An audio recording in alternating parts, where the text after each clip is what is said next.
Hello, everybody. Here we are for another rousing game of Capers, the Chicago way. And everybody's here. Everybody made it back. All the players showed up again, so I guess I'm doing a little bit of something right. And the thing that was in my teeth finally just dislodged. I was sitting there picking at my teeth as we were getting ready. I was like, I'm going to have something in my teeth in this episode. Jeez. Just as a heads up, for those people following along, Capers Noir is in proof. I was hoping that Owen and I would have proof copies in our hands today. It looks like they are arriving tomorrow. So I was going to be able to parade it up here on the screen, but that didn't happen. Yeah, I can parade the old book. There you go. The proofreader is reviewing the PDF. I'll be giving it a proofread. Owen and I will be looking at it for graphics and everything. So the comic is done as of today. Owen has seen that. Yes, it is in the file. I've put it in the book. It's pretty. It's pretty. And I went through and I got all the backer names and everything pulled together. I've got most of the stuff that I need to do other than the proofread itself. So we should have this. We should be able to turn this over into what will hopefully be the final proof very quickly. And then I start immediately working on more stuff for Capers Covert, which went into playtesting this week. Chris is aware of that. Yes. Hmm? You got your packet? I did get my packet. Yes. Okay. You don't have to respond to the email now. Okay. Now I officially know that you do have everything. So yeah, there's all sorts of stuff going on there.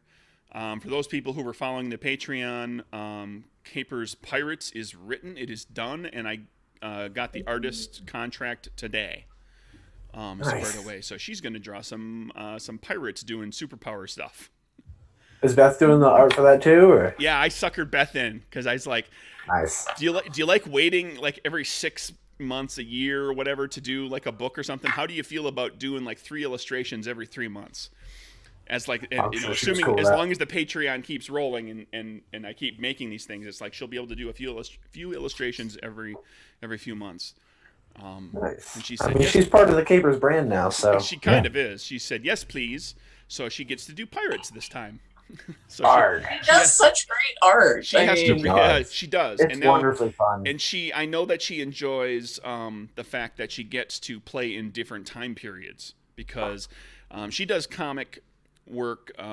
That's her bread and butter as an illustrator. She mostly does indie comics, and she does a lot of modern day and a lot of fantasy. And so getting to do other periods of time, she's enjoyed that. That's what she's told me anyway. I think she has because it seems to show in her artwork. She does do the research and look at what cars and buildings and everything look like from those eras. So this time it's going to be pirate ships. Craig, I just had a terrible, wonderful idea. When everything is all said and done, I can't do more. I got enough on my plate. Capers time travel, please, like Time Bandits. Well, yeah. And the Capers Vice. Oh my God. Okay. Because you have to do it in the 80s in Miami. Come on. If things go well, the plan after Capers Covert is Capers Offworld, which will be retro sci-fi, yes. Buck Flash Rogers style. Yeah. And there will be time travel there because it's going to connect all of the eras.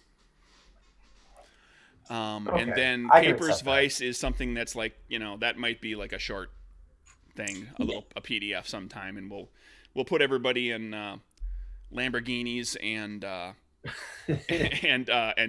sports jackets with their sleeves rolled up and pastels, yeah. Set it all in Miami. Speedboat chases. We'll big shoulder pads and big hair. Yeah, and the best thing about the 80s was the big earrings, because that's when you knew shit was going down. You took your earrings off. I was like, all right, you made me take my earrings off. That's the 80s version of turning the rings around. Yeah. All right, I'm turning my rings around. Yeah. So that's that. That's where everything is standing there. Anyway, on with Capers, the Chicago way. Last session, the group got into a scuffle with some people at a one of the Torrio Capone alcohol warehouses. Satroka had broken in and got a gun, or not got a gun pulled on her, but got caught going through the office where there was a dead body, and hostility and violence ensued. There was gunfire, and the rest of the group rushed in, some faster than others. I'm looking at you, Rose. I could tell. to help Ro out, and after a couple of rounds of exchanging gunfire and superpower action, everybody decided to try to quell the situation, and they had a nice chat with the fellow who was in charge of the warehouse, whose name is Giuseppe Sacamano, who Rose knows from her past. Give us a little recap on that. So Rose knows Giuseppe Sacamano from her past as a little tiny girl with no reason to be pickpocketing anybody, but still pickpocketing a lot of people. And she did a job for him, well, really, the Torrio gang. So...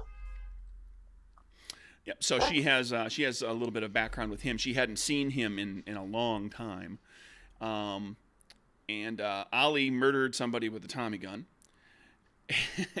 No, I used a pistol. I stole his. Well, I acquired his Tommy gun. That is correct. Afterwards. You shot him to death with a pistol, and it was self-defense. And then you took away his Tommy gun. It was self-defense. But he was dead, so it wasn't his Tommy gun anymore. It was mine now. Because life is required for possession. Exactly. And possession is 9 tenths of the law. Okay, yeah. We'll see how that holds up in court. And then Kieran kind of diffused the situation, brought everybody under control. Satroka managed to avoid getting blown to bits and or iced up in the rafters. She could have been a popsicle. And what came after that? You guys, to make nice with the people in the warehouse, you had to take care of a problem for them. Take care of the body. Yeah, we had to go get rid of the body. And there was a dead body, a throat slash victim sitting in the office. And a couple of important points about that. I think, Kieran, you recognized. Yes, I recognized the body of a Little Bill Thompson, son of William Thompson, the former mayor of Chicago, and a very powerful political figure in Chicago. Right, currently the head of the Republican Party in Chicago, his son. And you also kind of determined from looking at things, actually Rose and Satroka kind of worked out that they... it appears that he was not killed there. He had been brought there and had been deposited in the office. So very possibly some sort of a setup. The two fellas hauled Little Bill's body out and then kept his car. So Ali, now I guess you've laid claim to that? Oh, yeah. So that's yours. That's your fancy Duisenberg? Duisenberg, yeah. Duisenberg, yeah. It's a doozy. Wah, wah. That's where that term comes from. It is where that comes from. Historically. Yeah, from the Duesenberg automobile. And so then back you went. You found some cash on Little Bill and made a purchase at the warehouse for some, I think, what did you guys, just all bottles, right? All liquor? Yeah. All liquor. Whatever we could fit in the doozy. So as to help keep the Sully's Pub kind of up and running, at least for a little while longer. And I think that about wraps us, right? There was an ominous messenger. There was, and then maybe just a little bit of the feels happening. Oh yeah. There was a lot of there was a lot of emotion. There's a lot of emotion and a lot of So if people want to see some characters get very emotional and some other characters allude to the fact that they're about to get it on in a car, And you also can go very back drunk. and listen to the last episode. There were many feels of different types. And there was a warning given to, actually, as well. A woman appeared kind of out of nowhere and told the group of you, or told at least a couple of you, that there is a war coming and you're going to have to choose a side. And I believe the next morning, after everybody has recovered from their drinking, or they're just being happy that they have this cool, spiffy new car, or maybe whatever it is that you two were doing,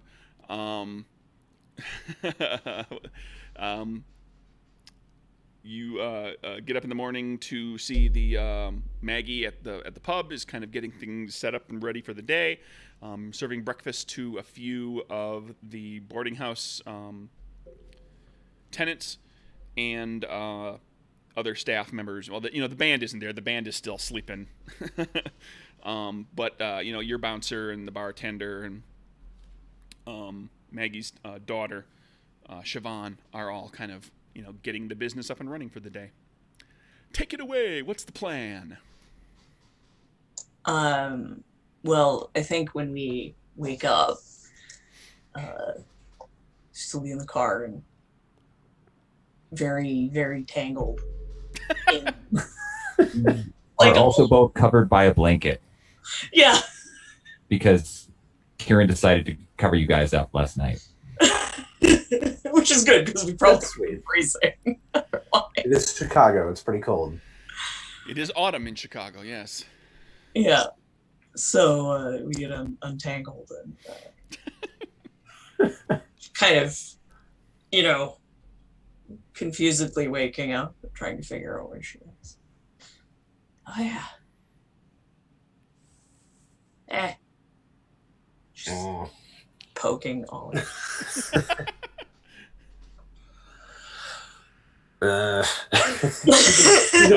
Come on. Let's see it. Okay. Let's role play out the awkward morning after. I need to get up. Yeah, I can't get up until you do, I don't think. You're on my leg.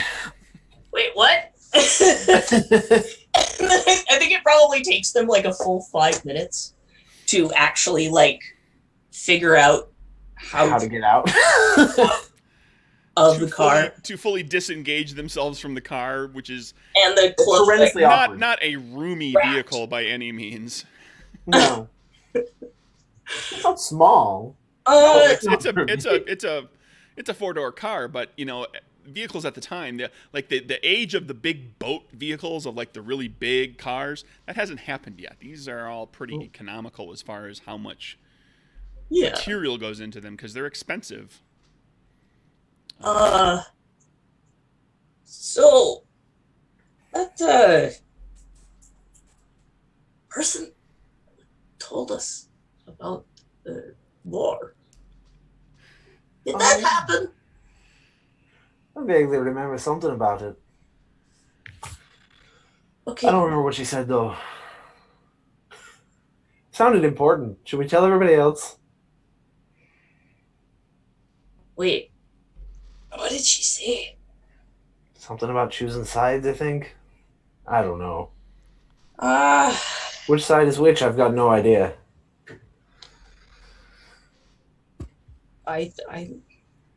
So what side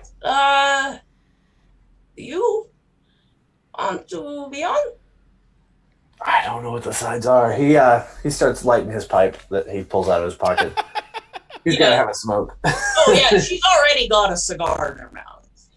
It's the first thing she does. She's one of those smokers that wakes up, lights a cigarette. You're going to stink up the inside of that. Oh, hell yeah. Well, you, kind of on my side? I think that's pretty safe to say. Gives a big old smile. She'll just be like, okay. cut to inside the speakeasy. Because this is going nowhere fast. No, that's okay. It's really uncomfortable. I was about to say, whenever you guys were done, Kieran was going to walk out and take a look at the two of you and just be like, "Oh, good, you're up. Breakfast is ready. Come inside." Okay. It just. I'm like, go inside super fast to get away from this super awkward situation. Okay, everybody makes their way inside, and we leave the awkwardness outside, right? No awkwardness inside. As the two of you walk in, and everybody in the bar room looks and like they all know, so they're all giving you the look. I'm just trying to be. Yeah, Elsie's getting squared away behind the bar, and she looks really disappointed. Really disappointed. I don't think Ollie notices that she looks really disappointed. I think right now all he's thinking about is breakfast. Someone said breakfast. He's heading for the food. Is it June? Is it Rose? Is it fair to say is Rose there? Did Rose swing by this morning? She doesn't technically live there, but. Well, you said last game that Rose fainted. Oh, that's true. You passed out in the place. So you peel yourself off of the barroom floor, where you drooled yourself. Kind of glued yourself to the floor with drool, and you smell coffee and breakfast smells, and it smells wonderful. It smells delicious. I would have hoped Kieran would have moved me, but I guess not. Kieran provided a blanket and pillow for you. There you go. You have a blanket, you have a pillow. The floor still smells like beer. The floor still smells like beer, but but you were on a clean patch of floor. Okay. There's nothing on the floor. How drunk did I get yesterday? Obviously the right amount. Ollie drunk. Wait, what's that supposed to mean? I only give her. Karen just gives you a look. I only give her a couple shots of vodka. Rose rubs her head and she says,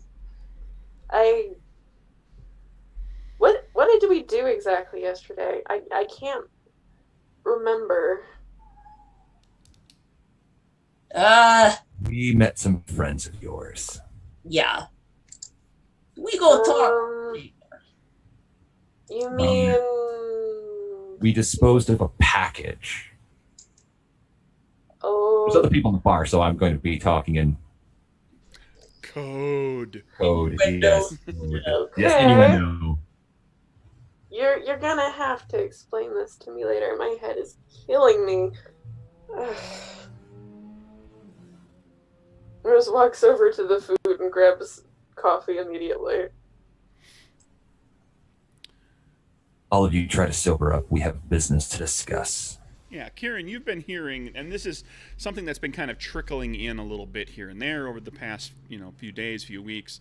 But it's kind of reached a head point where you've been hearing a lot of kind of chatter on the streets that there is, the Torrio gang and the Northside Irish they've always had a tumultuous relationship, and it's been getting strained and more strained and more strained as time has gone by. And there's a lot of, those two gangs don't control all of Chicago. They control very large sections of Chicago, and they are in together on a number of businesses. And by businesses, I mean, casinos and speakeasies and the like. And so all these other little loosely affiliated gangs, so to speak, and just neighborhood groups and everything, and individual proprietors like yourselves are getting very, very nervous about where all of this is going to go and how this might impact them, because some of them are just worried about the violence that might come out of it. Some of them are worried about their own business and what because many of them purchase their alcohol through the Irish or through the Italians. And so keeping their businesses up and running might be a little tough if things start to get ugly. And so this was something that Kieran, that Chris talked to me about, is starting. What did you call it? You want to present that? I guess you had a cute colloquialism for an organization. It was a Like a business association. A local business association. Right. So you want to start a gang. Yes. And that's kind of where we're at. So I just wanted to kind of give everybody else the background on this. And Kieran, you've heard a lot of this, and the rest of you have heard bits and pieces. Just because people at the bar, they talk, people, they get a few drinks in them, and they start to get honest and express their concerns and worries and talk about their life, their own life situations and what they're worried about. So Last night, while all of you were in various states, an old man came in and we played chess. And I lost badly. Not something that happens to me very often, and I noticed something while we were playing. The reason I lost is because I wasn't willing to give up my pawns. The other man was. He sacrificed them left and right and quickly just tore me apart. There's a war brewing. And we are going to need to choose sides. Somebody tell us that. Yeah, pretty much the exact same thing, only without the veiled metaphors that I need something to drink before I can begin to understand. I'll hand him my flask. I really don't understand what's happening. Problem. The war is like a chess game. And no matter what side we choose, we'll just end up being pawns. Well, that's bound to be a no-duh. So the only option available to us that I can see, the only option where all of us walk out of this in one piece, we have to stop being pawns. So, sit on the sidelines and drink ourselves stupid while they kill each other? Because I'm a fan of that one. More than that, we need to give people a third option. We need to give people someplace to turn to. And I don't think your metaphor works anymore, because we're talking about chess, and chess is a 2-player game. Now you're telling us we need to create a whole new set of chess with 3 players. If you're playing a game and you don't like the rules, change the game.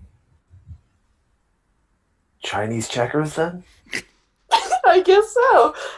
Sure. 6 people can play that game. Okay, look, I know the metaphor fell apart near the end. Can we just move on, please?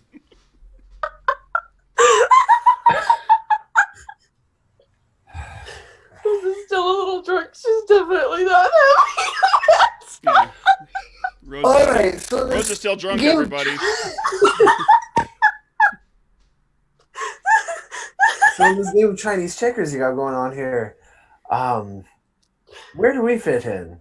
How do you exactly plan on standing up against 2 mobs that have a lot more manpower than we do, I might add? True. But there are a lot more gangs than just 2 in Chicago. I plan on uniting all of them. Or at least as many as I can. So, Plus, there's a lot of other people who don't want any part of this war. Business owners, clubs. A lot of people stand to get hurt if they're by themselves, if they're alone. But if they're part of something bigger, then they can be protected. Alright, I guess I can see your point. Even though your metaphor fell through. Can we just... Okay. Okay. Can we move past the metaphor? It was bad. I get it. Okay. We'll move past it. what we have to offer to show we are worth joining? Well, we've proven we can stand up to bullies and people who would seek to take advantage of the weaker businesses around. Yeah, here. your handling of the O'Donnellys at the furniture store a couple weeks ago has that, Terwilliger talked about that. That's spread throughout the neighborhood. During this conversation, Ollie has kind of fished his rosary beads out, and he's kind of playing with them and got kind of strangely quiet during the latter half of this conversation. Well, I know a few people who would definitely benefit from joining a gang that isn't the Italians or the Irish. I could try and see if they would want to join. I'm sure you know a few people who wouldn't mind Yes, a little protection. many Russians, they like to be safe, but they're not attached. Gangs, mobs. Let's do this. Satroka,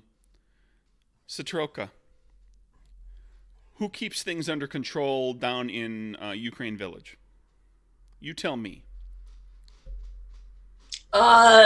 There's probably an old Baba who's really in charge, but her, three big sons act like they're in charge. Probably just keep an eye on everybody.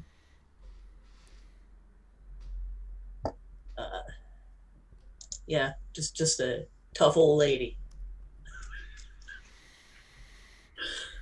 That everybody knows. How about Baba Zoya? Okay, Baba Zoya, and everybody calls her Baba because Right. she's everybody's Baba now. And her three sons.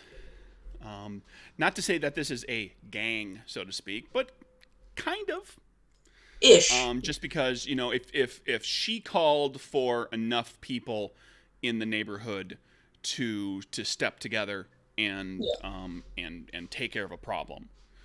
Yeah. You know that a good number of people in the neighborhood would, able-bodied men and women would jump on board because quite simply because she's Baba Zoya.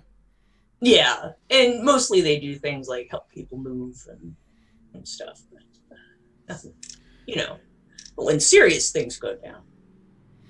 Well, there are people, there are people that try to take advantage of other people all the time.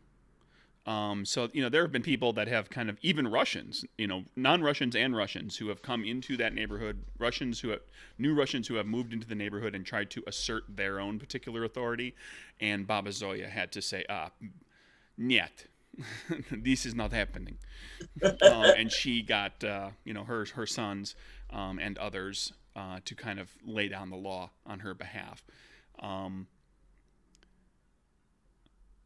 Ollie.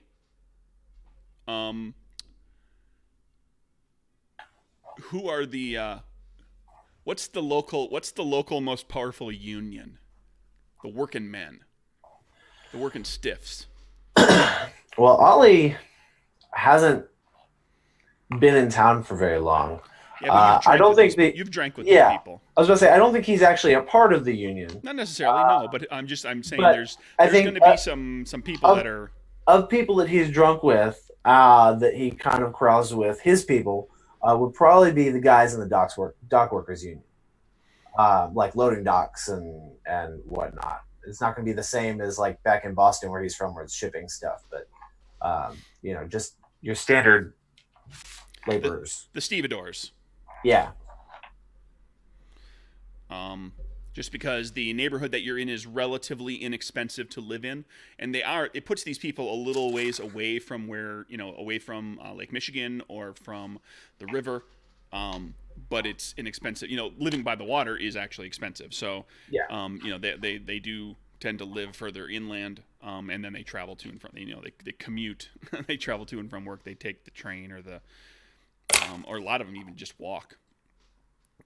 Or carpool if like one of them owns a truck and they pack like 7 guys into the back of the truck.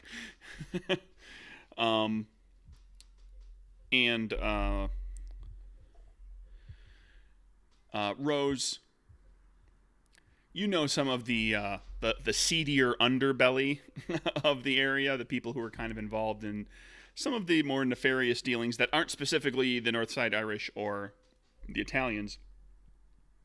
Full of the slums. Who's the person that could motivate within your little network? Within my little network?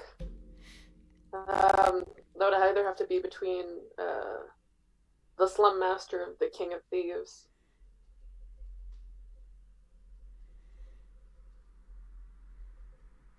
The slum master basically makes it so that children go and beg for money every once in a while, and the King of Thieves just sends people to go steal shit. Like the King of Thieves would do. Hence the name. They Okay. tend to get along pretty well. We will develop those a little bit further and start to figure out how Kieran, if you want to try to start to build this together, we could pick one and start to build that. We could. Well, I'm going to leave it to you. Like that gives us something for everybody to work with here. We've got a number of people that are local movers and shakers that are not the Irish or the Italians.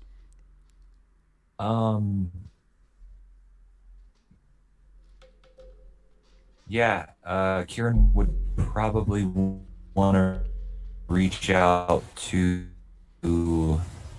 They're not a mover or shaker, but there's one other group of people that we could reach out to that we, at least last we checked, were unaffiliated with anyone.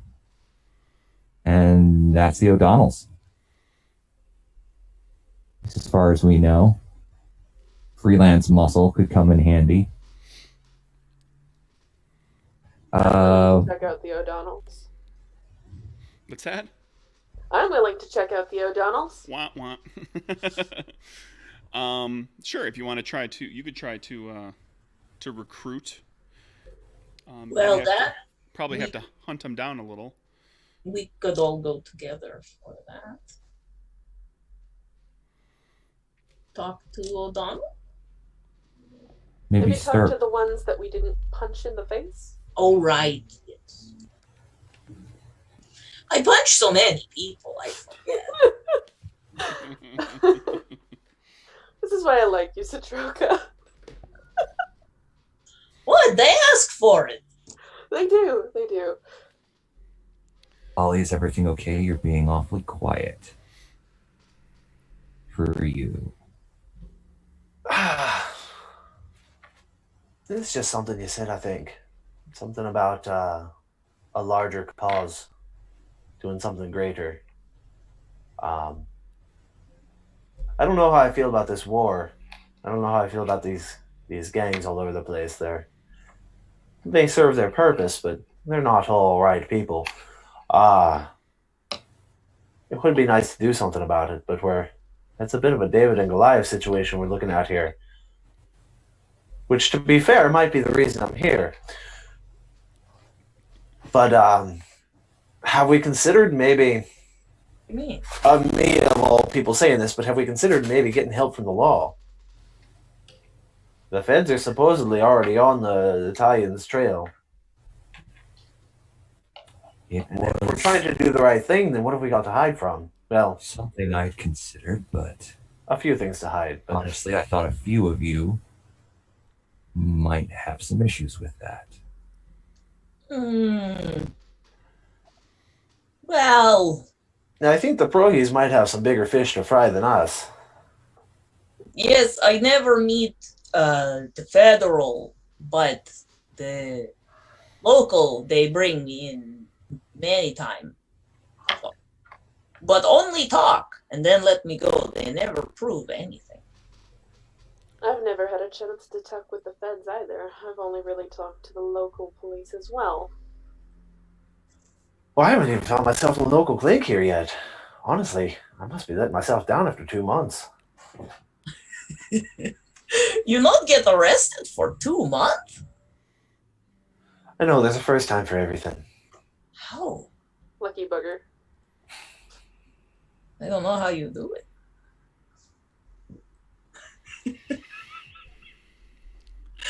Well, what do you mean why you are here? Oh, that's a bit of a story, isn't it now? Is that something y'all want to hear?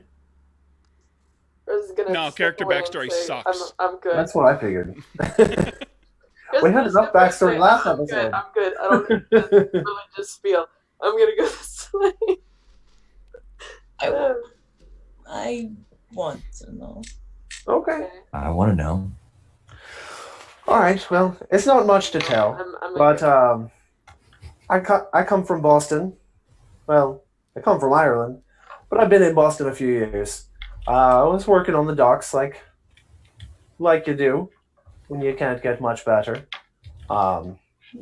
Carousing, living like I normally do, getting in my fair share of scraps. And one day, I ended up in jail again. I don't know how many times it was this time. They got to know me there pretty well. But I'm sitting cool on my heels in a cell.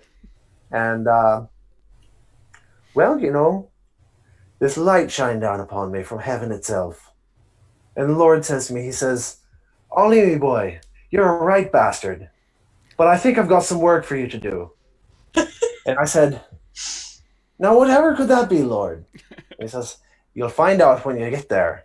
I said, where? Am I to go somewhere? He says, yes, I'm going to let you out of this hole. And you're going to get your ass up to Chicago. I said, Chicago, eh? I'm okay with Chicago. And so I came. And I'm supposed to be here for some reason or another, and this might be it. How did you get out of jail? Well, they let me out. They always do. They just hold me for a night or two. Nobody ever presses charges. It's just a barroom brawl. But you talk to God. You don't? No?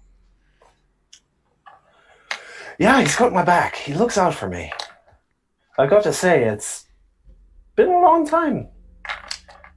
He doesn't speak so much. Not quite like that. But I know he's got my back. I've taken a lot of a beating and held my own for a long time.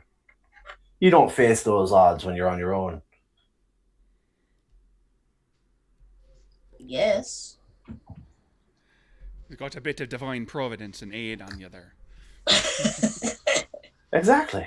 I never think about why I do the thing I do. I just find out I can do it and then I am happy.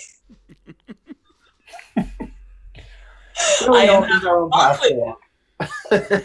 I have fun with. I enjoy, but I not think about it, where it come from or why.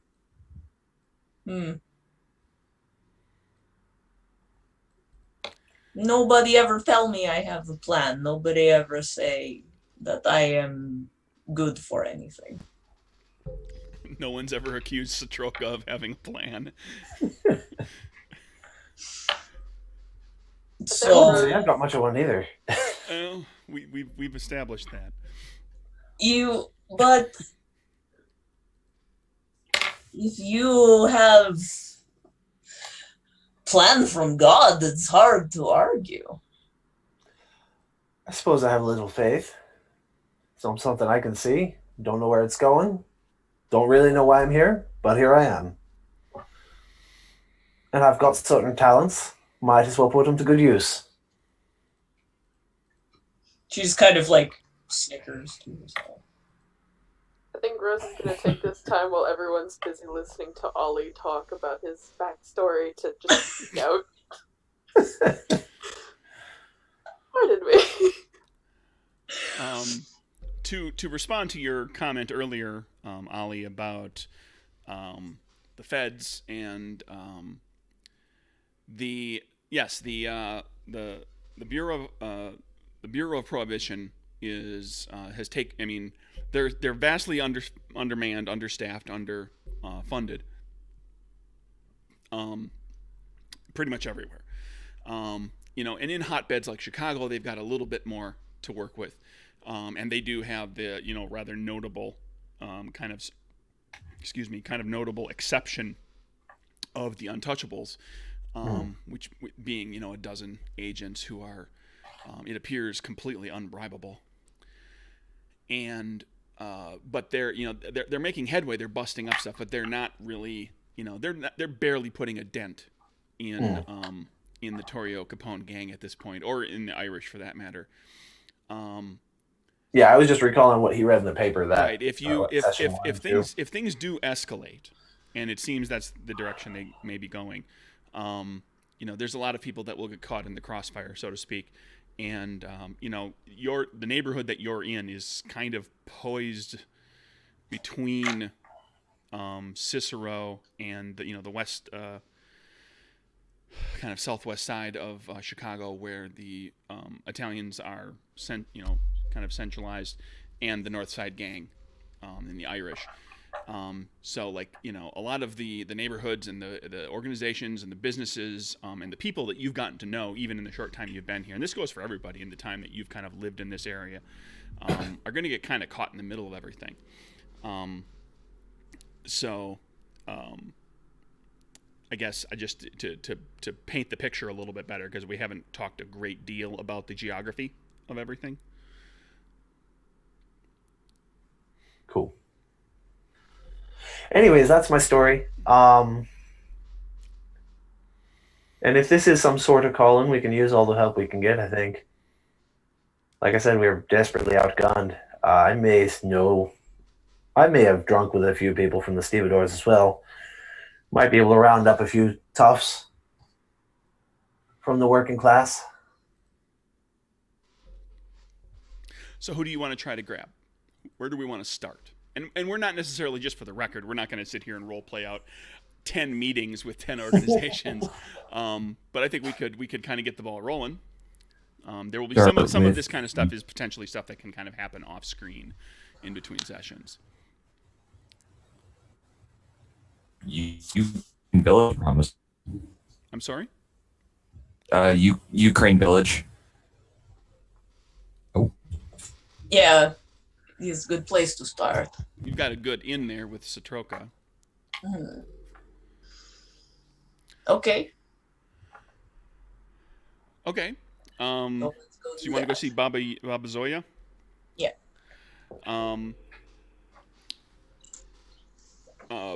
Baba Zoya, is she's kind of a late riser, and she stays up relatively late. Where does she? Let's do this.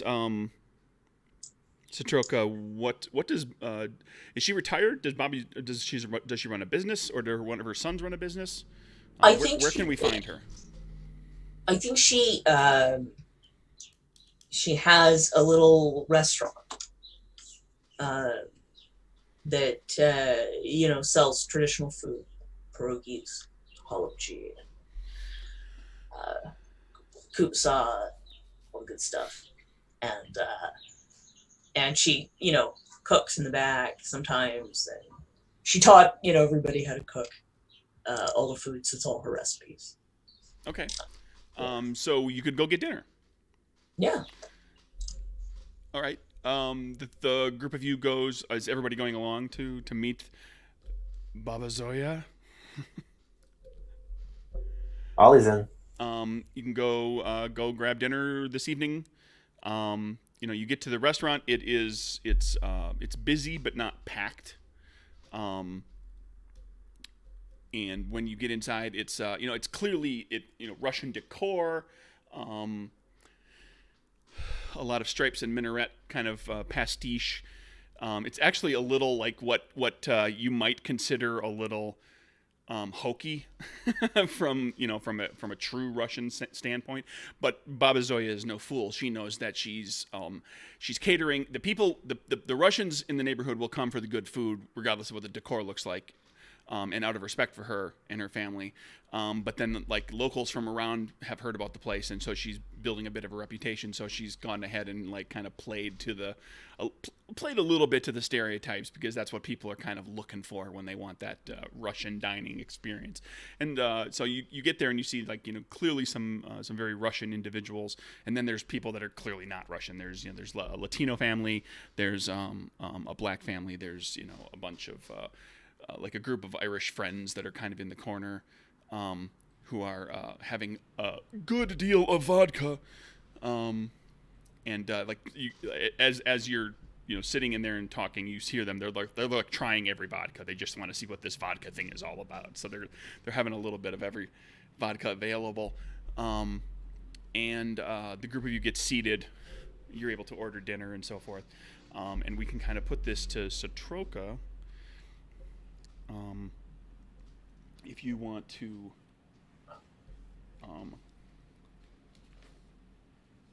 Yeah, like after, we'll kind initiate of everything. Yeah, I'm just looking. Did I? we'll set up set up a meeting. I have too many notes. Privately, we can go in the back or something, and, so we don't have to talk in front of everybody. And yeah, she'll after dinner and everything, but she'll make sure everybody tries all of the food. You have to eat.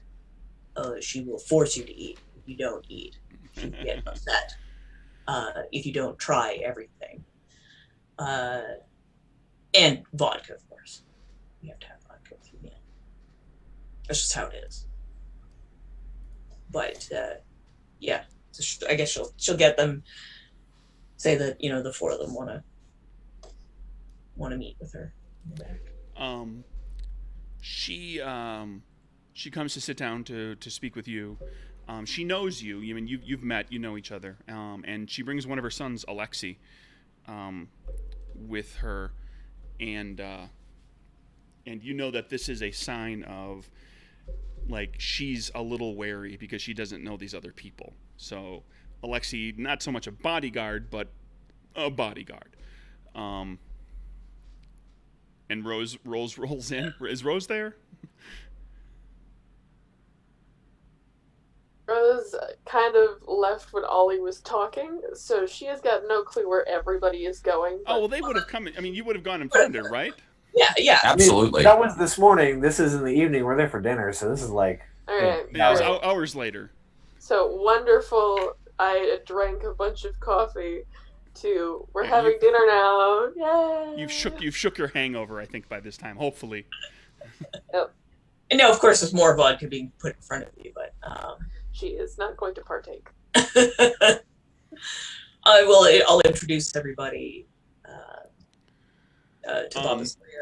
And for reference, I can't fix it right now, but if you guys want to use the chat feature in Zoom, the way I have things configured right now is when you throw a chat up there to one of us, it comes up like right on your face, and so now it's on the screen for everybody to see. So let's bookmark that for like a way to make sure that I don't do that next time. That I get the chat off in a window on the side. Because I have no problem with people throwing a chat thing to me here and there, but like if you've got like an innermost thought that you're throwing my way, you just threw it out to everybody. Back to the game. Jeez, I'm learning how to do this. Zoya, Baba Zoya sits down. She says, Satroka, it's good to see you again. It's always good to see you. I have so much food. It's wonderful. This is good. My friends here, they have a plan, idea. Maybe want to run by you. See if you're interested. She kind of glances and gives Alexei a little bit of a look, and he settles in a little more comfortably into his chair. Like he looked for a moment there, he looked like he was kind of a wound spring, like he was wet, just in case things were going to go a little south. He doesn't know these people, but Satroka said some nice things. Baba Zoya looks to the group of you. Who wishes to speak to Baba?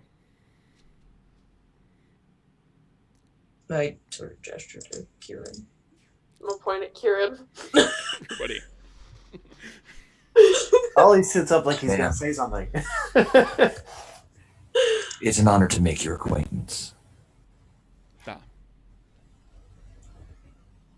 There is trouble brewing. And the two largest gangs in the area, it looks like it's going to come to blows soon. And we stand right in the crossfire. I am proposing an alliance that we work together to protect each other. We can't stand against them alone, but if enough of us come together, and I'm not suggesting we start any sort of conflict or anything like that with them, just all of us coming together for each other's protection.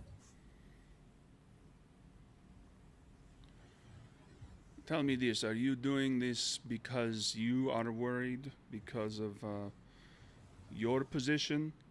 Because I know all those in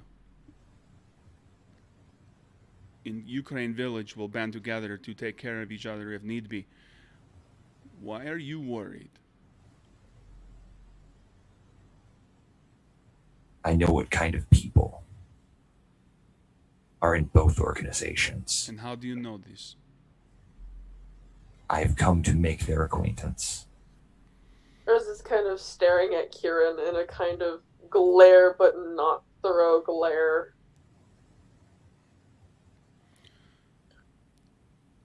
Have you been a member of these gangs? Are you No. a target? I've done, Will but you- I've done business with them. Will you bring violence to little Ukraine area, little neighborhood here, good people? No. You've done nothing wrong.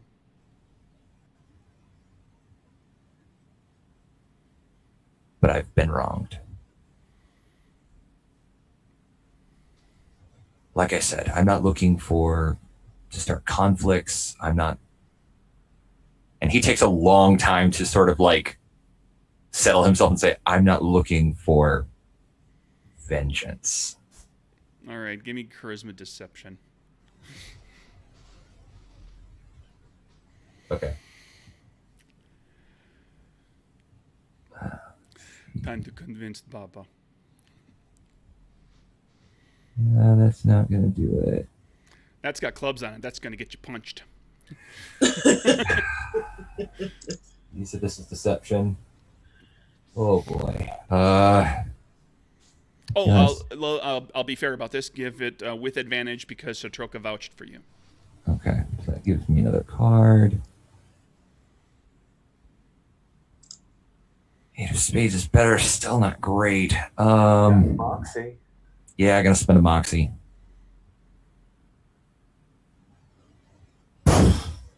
Oof.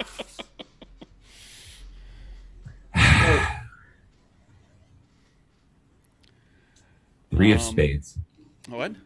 Can I? Three Well, of and Spades. here's the thing too. You spent your Moxie, but you do have you have a higher card. You could spend a Moxie to recall back to a higher card in this to a different card in the check.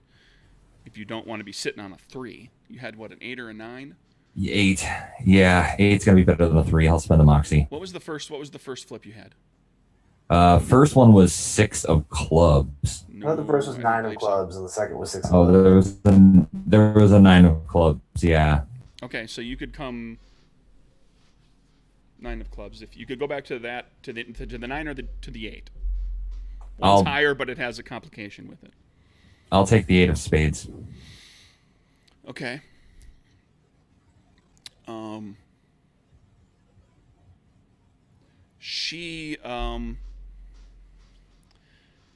She looks to Alexei, and she speaks in Russian. So none of you, I assume, except for Satroka, understands that. She says to Alexei, This man is a liar. I want you to find out everything you can about him. She turns back to you with not a smile, but not a frown. And she looks to Satroka, who she knows understood her. And I look kind of annoyed about this. She says, now she has a conversation with Satroka in Russian. Yeah. What are you doing here? What is this about? We are scared.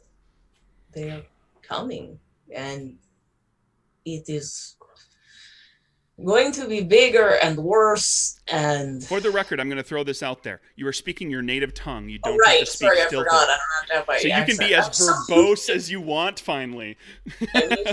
Yeah, I'm so used to doing that. Yeah.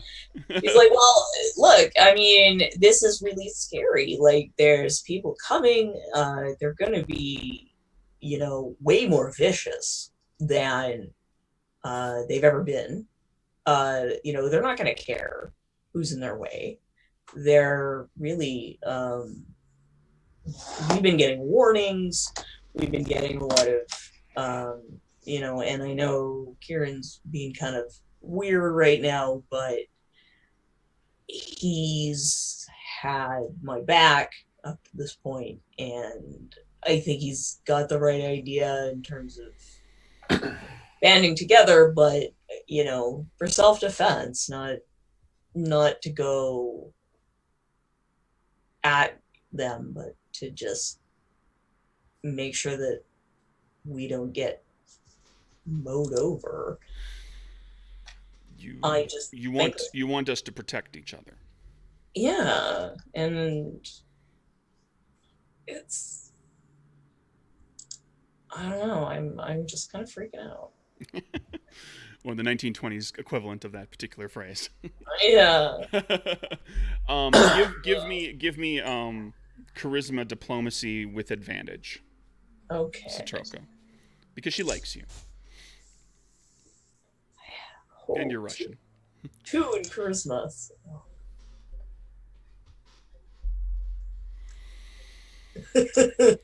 Let's see what I get. Come on. Go, little computer, go. Hey, Oof. another 8. Okay, let's try another one. No! Okay, one more. Come on. Good card. Good card! It is not. Moxie! Yeah, Moxie. Does that go back in the pool? That comes. Yeah, you've got Moxie to spend. You can just put it in the Yeah, pool. I'll drag it into the pool. Okay. You're not doing well in these social encounters. No, having a bad day today. I shuffled Yeah. and pulled all the cards back and everything. I don't. Oh my god. Okay. I'm gonna go back to the 8. Okay. Or should I try one more? Ollie plans to chime in when they're done speaking. You can only Russian. spend Moxie to gain another card one time. One time. So Per check. I'll have to You go could back. spend a Moxie to go back to the 8. I'll do that. That's a different use of Moxie to recall an earlier card. All right, then I'll go back. Ooh, got a complication too. Yeah. She's I guess. she's unimpressed and she looks disappointed. Like she has this severe look of disappointment. And Ollie and Rose even pick up on this. Like that's that universal grandmother look of The universal look of someone fucked up here. You get Ollie's actually I don't- I think now. Rose and Ollie, you both get the distinct impression that she is this close to kicking all of you out of here and never letting you come back in. So if you want to try to salvage the situation, Yeah, Ollie's gonna pipe in and try to spin a little charm. I'll give you my car. No, not quite. I'll try and help Ollie boost his charm. Begging your pardon, ma'am, but if I might be able to say a few words. Of course. Would you consider yourself a God-fearing woman? Do you believe in God Absolutely. or any higher power? Absolutely. Quickly rolls her eyes. The situation we have here is this town, as you know, is run by the unrighteous. We have the unrighteous on the one side and the unrighteous on the other. And they have been controlling things for a long time, as I hear it. I'm fairly new here, and I would not claim to be the most upright man myself. However, I do believe we have a calling here to look out for one another in the face of this unrighteousness. They're here going to war with each other for their own selfish, greedy gain. And we'll all get swept up in the middle of it. Your neighborhood will look out for themselves. But is it enough to stand against the two largest gangs in Chicago? We need each other right now. It's not just you protecting us, but all of us. And it's not just our community. We're going to be going to others. This is a groundswell movement here. We need to stand up for what's right and keep from getting plowed over. That's all I have to say. Yeah. But I believe the Lord is with us in this. If we let this war happen as it pleases, there's a high chance that everything as you know it could be destroyed.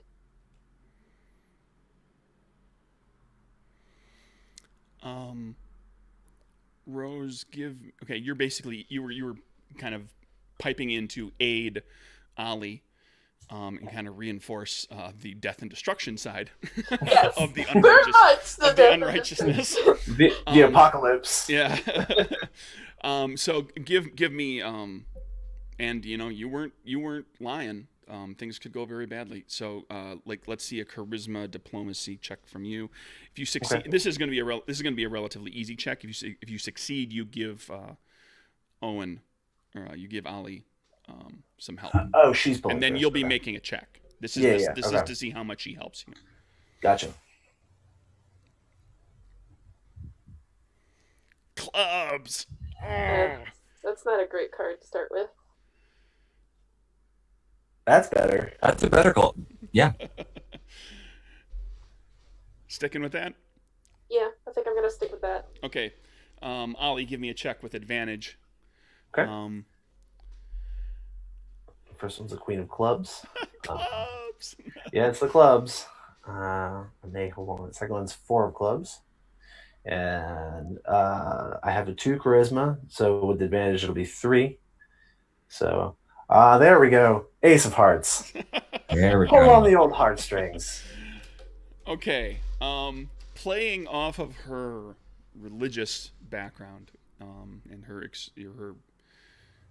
very strong faith, she agrees to reach out to the neighborhood and to see about kind of getting more people involved in not just the Russian neighborhood, but also neighborhoods around there to kind of band together and start preparing. If things are going to go poorly, people are going to be ready to stand up. They're not going to just let one of these gangs come in and start bloodying the streets. And they'll, to the point of putting down violence as needed. Satroka, you pulled clubs on your check. When she bids all of you farewell, when she says goodbye to everybody, she does not take your hand and pat it and say Das Vidanya like she has always done every single time. Yeah, I look just completely miserable. Yeah, you get the distinct impression that you are on the outs with her right now. Oh yeah, I'm not happy about it. I'm gonna reach over and pat Satroka on the shoulder and be like, "It's okay." No.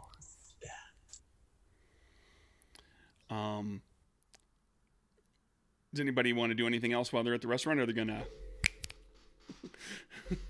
skedaddle? It'll take her time to talk to everybody and kind of build this up. It's going to be one of these things that we're going to probably kind of bounce through time as part of all of this. But she'll, like, once they get out, Yep. she'll kind of, walk up to Ollie and, like, elbow him. Just be like, Ollie's Hey. gonna put his arm around her and walk her out. she's, like, super red. But she's like, thank you. For what? Everybody who has Thank you, Citroka. everybody who has room to spare for Moxie, I just gave you one. Ollie's still sitting at all 5, so Probably gonna need it. yeah. I try. I know it's not the best, but something. So The you're heading back to the pub now after having eaten and spoken with Baba Zoya, and you're getting you're about a half a block from Sully's pub, and you hear a ruckus. There is a clear ruckus coming from inside the pub that you all love so well. Kieran is sprinting. There is muffled shouting, and there is the sound of things being knocked over. Oh yeah, Ollie's Immediately sprinting. running. Yep. oh yeah. This is a moment when heels are useless. Yeah. So you have to run on your tiptoes, right? That's easy. Nah, I just kind of kick off my heels and run faster. There we go. Yeah. Kick the shoes off, pick them up. You get No time to down. pick 'em up, just go. You get down, and you find yourself pounding on the door and getting let in by not by Big Ben, the bouncer, who I renamed because I had originally called him Big Bill, and we already have a Big Bill Thompson, so he's Ben now. Yeah. I like it. What the clock? Yeah, I thought that would be funny. Oh. Because we don't need 2 Big Bills. We don't need to be confusing that. So Ben is lying on the floor unconscious, and one of the patrons opens the door because normally he kind of, he's the bouncer. He watches the door, and he's lying on the floor unconscious. Elsie is kind of crouched behind the bar. The bar surface itself, normally at this time of night, there's multiple bottles and glasses on the bar. There's no bottles or glasses on the bar. You see a good number of them on the floor, broken, or bottles rolling around. And there are 2 enormous Irish gentlemen who are yelling, "Where are they?" Her gun. And they're twins. Gentlemen, what seems to be the problem? Rose immediately pulls out her gun. Yikes!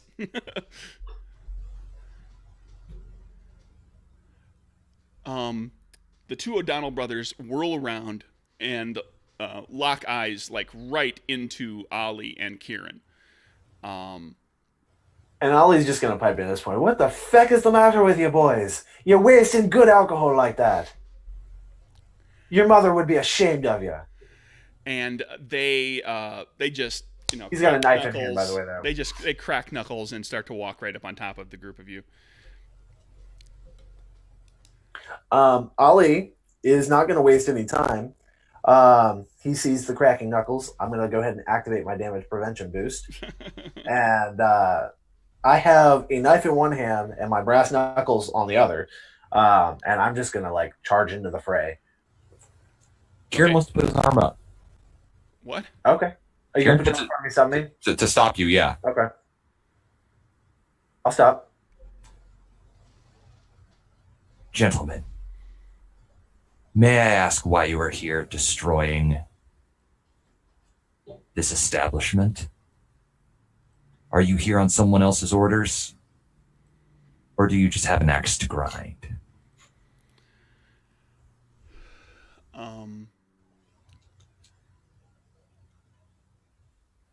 One of them says,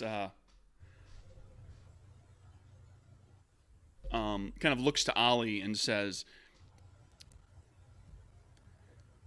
"You hit my brother so hard in the head that you made him forget things. You hurt his brain. You damaged him. And we're going to take it out on you." And they go to just beat the crap out of Ollie. And Ollie's like, it's not my fault your brother can't take a punch. Come on, then. Okay, let's just go ahead to initiative. Okay. They so that's a reaction check, everybody. Which is just the one card again. Man, remember, slow your off the bat. it's agility sense, so it's flip a card, add your agility score +1 if you have the sense skill. Okay. So I'm at 4. I'm at Kieran is also at 4. Huzzah! I've hit 10. I'm at 13. 10 plus 3.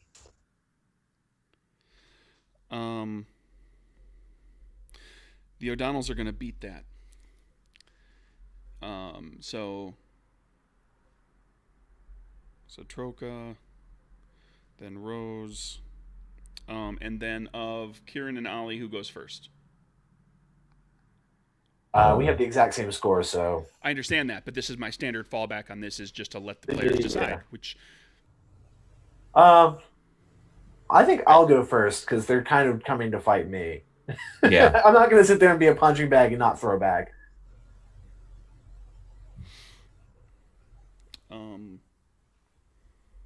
Even though it's Kieran's fault, he forgot things. Where did I put Seamus? Seamus is the bigger one. Glad I saved all that moxie.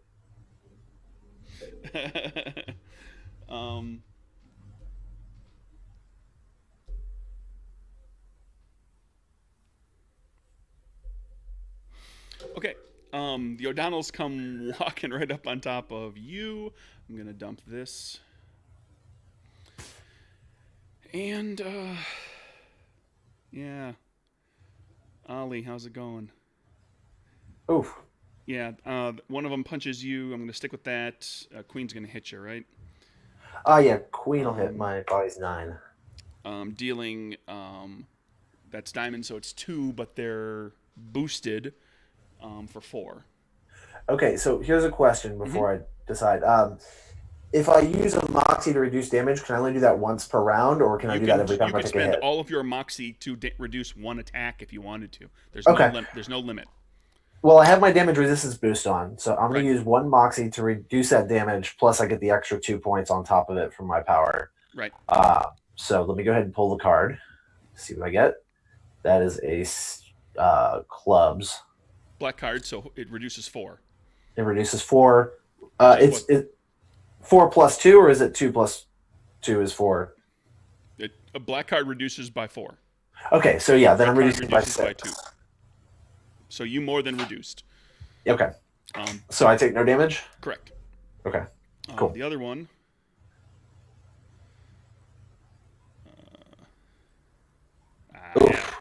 Yeah, we'll stick with that. Yeah. I'm going to do the same thing. That's 3, and they were boosted, and that's a boon, so that's 3, 4, 5, 6, 7 points total. All right, I'm doing it again. Another black card, -6, so I take 1 damage. You take only 1, right. So your power pays off for you nicely. Yes, it does. I'm glad I started all that moxie.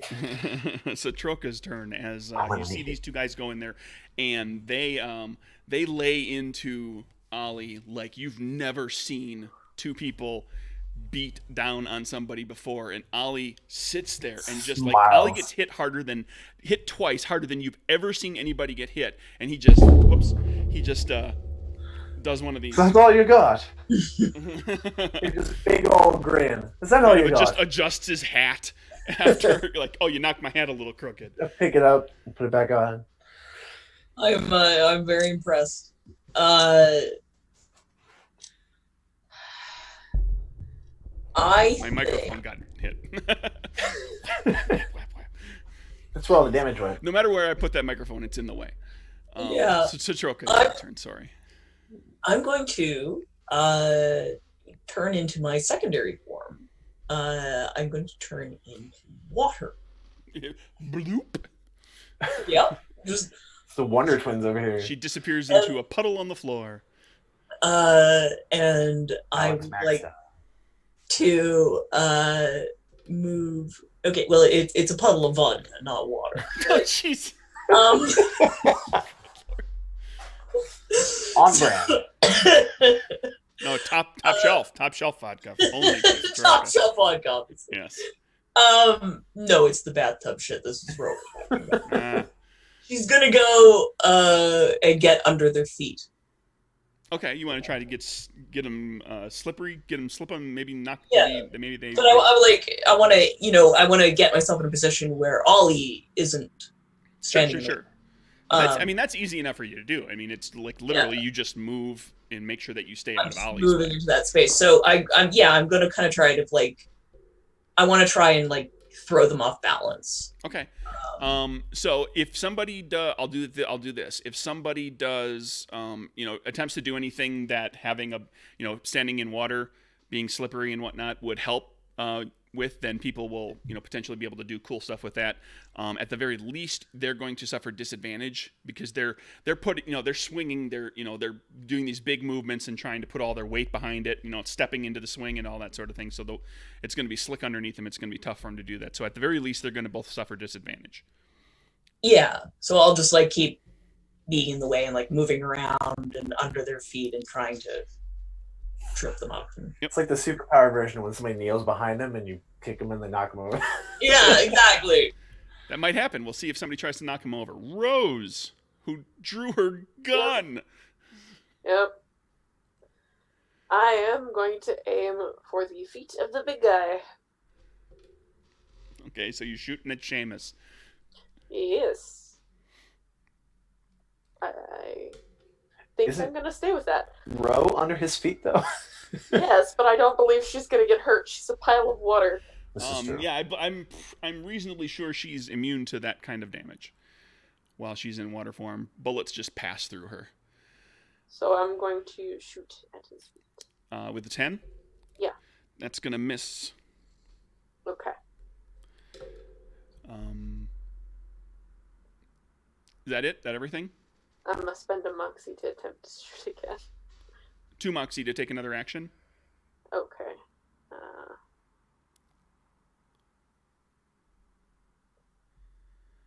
Great.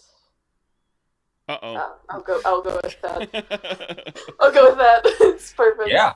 Yeah, pistol is suit +1, yes? You're using a pistol? Yep. Suit +1, so normally 5, but it's an ace, so it's a boon. If you want to, and it's an ace and it's spade, so it's 2 boons. You can put that all into damage, or you can do other stuff too. I want to say that knock them down? the shot surprises the other brother because he wasn't expecting it. Okay. But then the rest will go into damage? Yes. Okay. I'm going to reduce some of that. And the other brother's like, whoa. What? And it's Ollie's turn. Here we go. Ollie's just going to stop for a second and look at Rose. He's like, you're bringing a gun to a... And he's just going to hit the big guy. You brought a gun to a knife fight. To a fist fight. You've got a knife in your hand. You said you have a knife in your hand. I do, but I'm using my fist. Yeah, but I'm gonna hit him with the brass knuckles. I just want to quote the Untouchables when I can. This is true. Isn't that just Sean Connery's line is offensive to Italian people, where he says, "Isn't that just like a beep?" Brings a knife to a gunfight. Anyways, I'm gonna use the brass knuckles and hit the big guy right upside the jaw and see if I can lay him out. Or at least do a fair amount of damage. So I have, it's going to be strength, fisticuffs, correct? Right. Yep. All right. So that's going to be 3, but I'm using a boost, so I'm down to 2 cards. And I'll stick with the Jack of Spades there. This is against Seamus. This is the bigger of the 2. So that's what's your color +1, right? For yes, color +1. So that's going to do 5 damage. 5 total. Mm-hmm. Okay. Anything else up your sleeve? I think I'm going to hang on to my Moxie for damage reduce in this case. Sure. Or do you want to declare that you're going to be using that boost again? Yes, I'm It doesn't definitely affect using you. that It doesn't affect you right now because it'll come in. Well, I mean, basically, you're going to maintain that boost. I'm going to maintain the boost Every the entire round. fight. You're going to be down 1 card while you maintain that. Exactly. So your plan is to continue maintaining. Okay. Yeah. For any chance, since that was a solid hit, it wasn't a boon, right? Because it's not an ace or anything. Okay. I was going to try to knock. Spades is a boon. Oh, it is a spade. Oh, can I use that boon to knock him flat on his ass because he was standing in water? Sure, you can knock him down. Okay. Boom, down he goes. And the other one's kind of thrown for a loop and confused at what's going on, and it's Kieran's turn. I'm going to try to lock eyes with the other one and use hypnosis with post-hypnotic boost. Okay, I'm going to try to get him to do something again. Yep. Or make him... Okay, so yeah. Let's... So you're going to use the post-hypnotic right away this round, so you're going to be down 1. Yep. Just to be able to get that up and running. And I got a 10 of spades. Gonna stick with that. Okay, that's going to hit with a boost. Or a boom. Okay. So the way that post-hypnotic works is basically I set a condition for him, and if something meets that condition, then he essentially has to do it. Once awoken, if the trigger happens, the target performs the action. The target will not undertake any action that would jeopardize their life or the lives of those they love with this action. The trigger that I'm going to set is... This is against which one again? I'm sorry. The big guy? Yeah. Okay. Or which one's been hurt the least so far? The little guy. I'm going to set this for the little guy then. Okay. I say, the next time you try to punch Ollie or any one of us, run home. Okay. So Kieran's eyes start to glow blue, and he locks eyes with him, and he says that out loud. And at this point, the two fellas, the two O'Donnells, see this happen. They see your eyes go blue. They've run into you. They've dealt with you before. They realize it, and realization kind of comes over them. And when they realize, oh, you're one of them, because they were trying to figure out why one of them had forgotten something. So they only assumed they assumed that he'd gotten hit so hard by Ollie that it must have messed his head up. So their turn comes around. The smaller of the two, Patrick, is between being hypnotized and being kind of stunned from Rose's hit. He basically, he's just trying to get his wits about him this turn. He's not doing anything. The guy that gets knocked down, he crawls his way out of the gigantic pool of vodka, which he does not recall standing in originally, and kind of starts to, he's gotten pummeled a bit, and he kind of, drags himself away from the fray, and gets up and come on, get rid of that, and goes and starts swinging at Rose.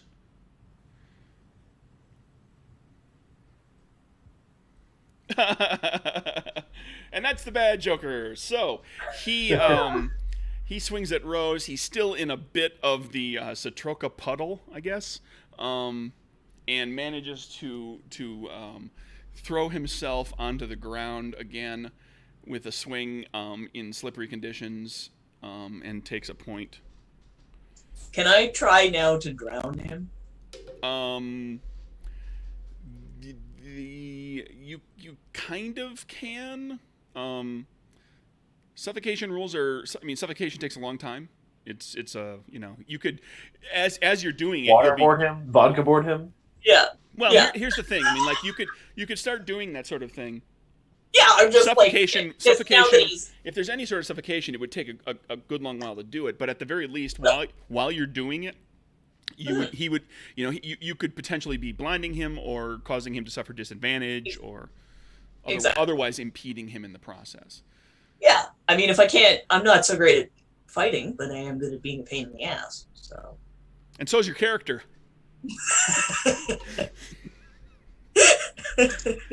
Thank you. you're We're still done. talking. I'm out. Da, da, da, da, da, da, da, da, da. What happens in the car stays in the car. Yeah, Citroka.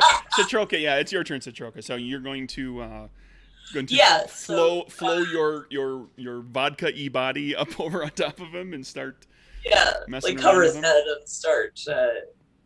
Yeah, so now he can't see or hear or talk or. Okay, so what would you like to do? I'll get you. You can do two. Well, you can do this. You can blind him. Yeah. Or you can do two of the following. You can deafen him, prevent him from speaking, cause him to suffer disadvantage on his checks.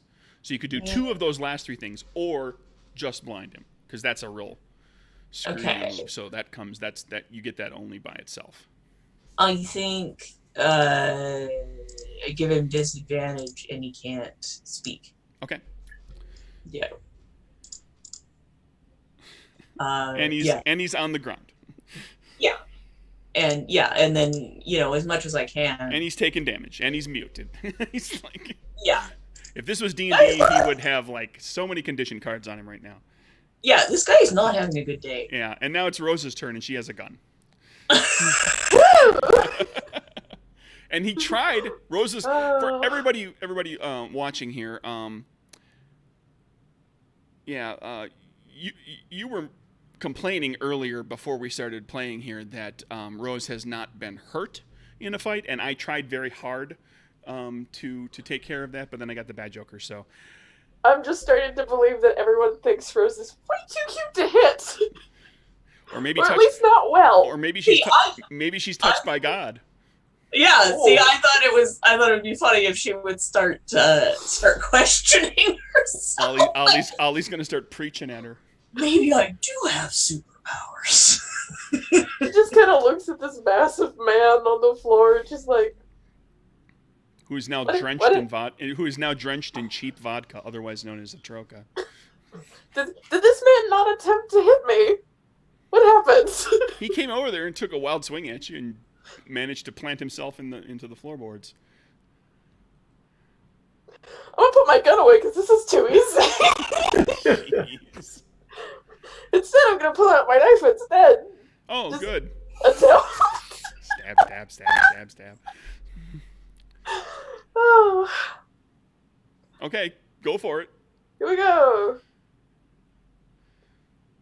Bad joker. Pull again. You're gonna have advantage on him, because of his many afflictions.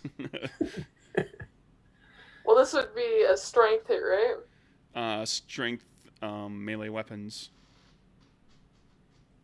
Okay. If you've got the melee weapon skill. I'm going to spend a plus one card. Did you spend? Did you only have the one strength? I'm gonna spend a moxie to do one more. Oh, jeez. Joker. Oh, he's murdered!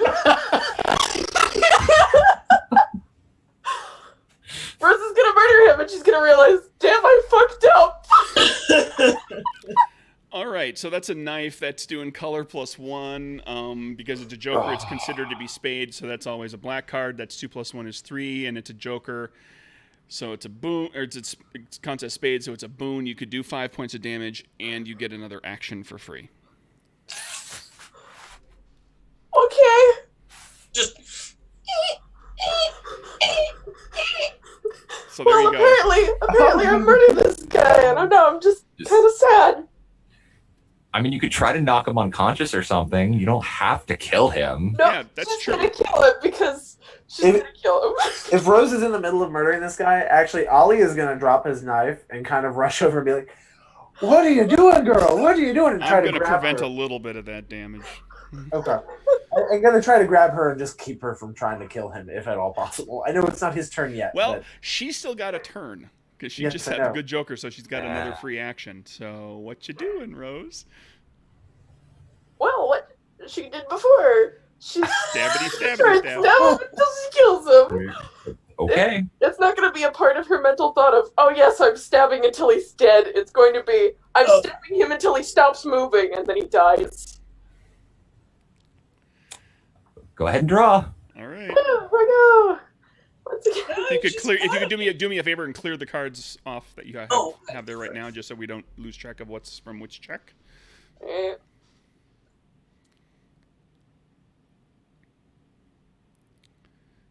Okay. Do I get advantage for stopping this guy? Oh, well, you're gaining advantage because he's down on the ground and otherwise afflicted with a whole bunch of stuff. So you do have +1 card here no matter what. And you guys know that a 10 does not hit him. Oh, jeez. Well, apparently I'm hitting him anyway. Even though this is probably not going to murder him, it's definitely going to hit.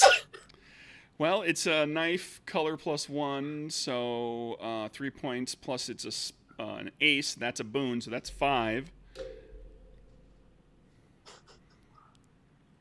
I'm going to try to prevent, and I only prevent 2, not 3, and that takes all of his hits. Are you going to kill him or knock him out? If I had flipped a black card, he'd still be with us. What's that? I'm going to kill him with my axe. He's dead. Okay, Seamus is dead. Fun.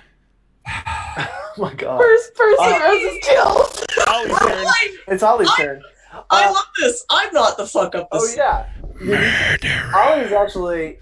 Ollie's gonna. I'm gonna do what I said before. I'm gonna drop the knife. I'm gonna run over to Rose and kind of just bear Try hug to her stop her and pull her off of him and be like, "Girl, what are you doing?" And Ollie, when you do that, you look down and like you've been in enough bar brawls, enough. Yeah, I know fights to exactly what a dead body looks that like. guy's not just knocked out. Yeah. Was hurting Satroka. So you're just wrestling her away from everything. Stroker's Kieran, hurting him. Can Kieran? Is there anything Kieran could do to keep this guy from dying? no, he's dead. This Oh, game doesn't boy. have resurrections in it. Oh, There's no boy. raised dead, no resurrection, no reincarnate. How's the other brother looking right now? He's hasn't had a chance to really do anything because he got hypnotized. And as soon as he's going to do one of two things on his turn, probably. He's going to run away because his brother just got killed, or he's going to try to take a swing at one of you and then run away Yep. because you gave him a post-hypnotic suggestion to do Oh that. no. Yep, I sure did.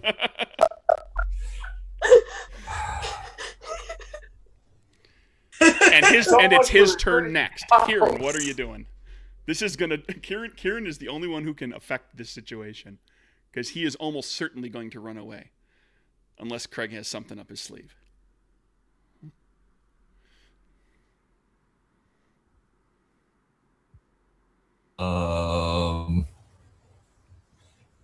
Kieran was not expecting this bleak turn of events, although at this point he really should have. It's the He should have Chicago expected way. this. It is the Chicago way. It was because it was from Rose. Nobody expected Rose to go dark so fast. I'm gonna try to just hypnotize him. Just hold him in place. Okay, so you're gonna hit him with another hypnosis with the intention of maintaining that. Yes. And you have the extend boost. I do not have the extend boost, so I'm only going to be able to hold him just this round. Yeah, basically you have to hypnotize him every round. Yep. You have to make that check every round. Yep. Unless you can. I mean, actually, you could. Here's what you could do. You could hypnotize him, use post-hypnotic suggestion to make him do something else that other than run away. So you could. That's true. Rather than having to hypnotize him every round. Okay. Yeah, I'll try that. Okay, so you're down one card. Ace of clubs. Ah, clubs. So that would be a success It would. with a boost. And a complication. Ace And of a clubs is my favorite card, by the way. Because it's really good, but it also You know comes with what? a complication. Given the situation, I feel like it's appropriate. Okay, there Yeah, we I'm go. going to stick with that. So, post-hypnotic suggestion.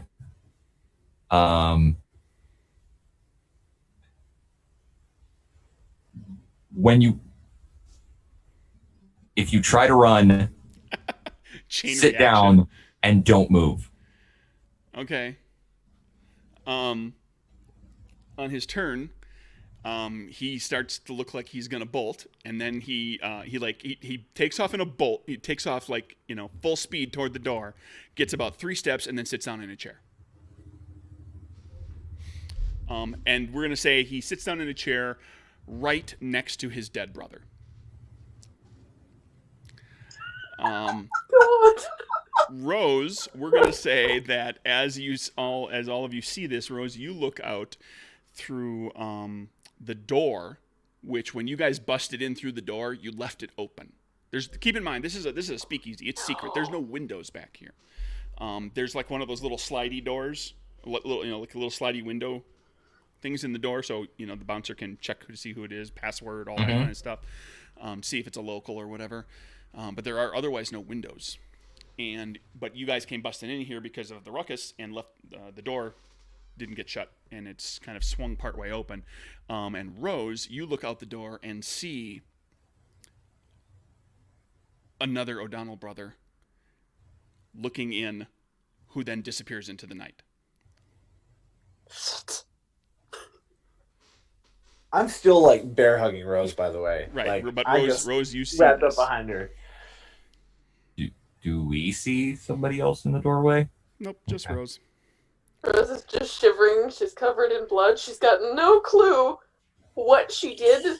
You're in it. That there's a guy, he's gone. There's a dead guy. Her hands are covered in blood, and her knife is stuck in the guy. Kieran is going to try to find something to tie up the one who's currently hypnotized. Between you and Satroka and a couple other people in the bar, you're able to kind of secure him easily enough. Yeah, I'll come out of my form and secure him and help you out. Yeah, there's no reason for you to be like vodka enveloping a dead guy.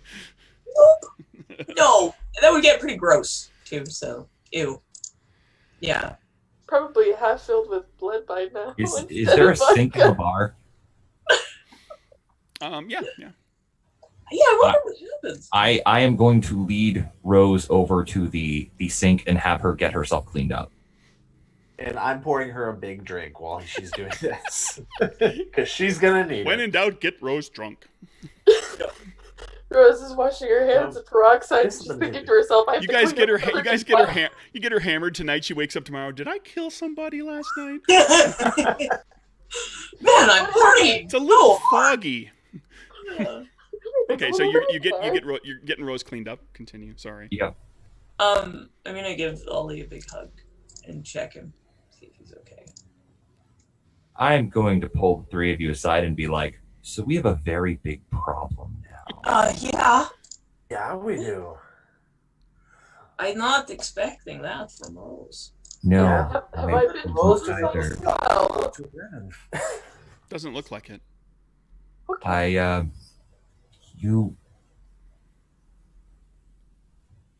Can we all agree to avoid killing people unless, strictly speaking, necessary?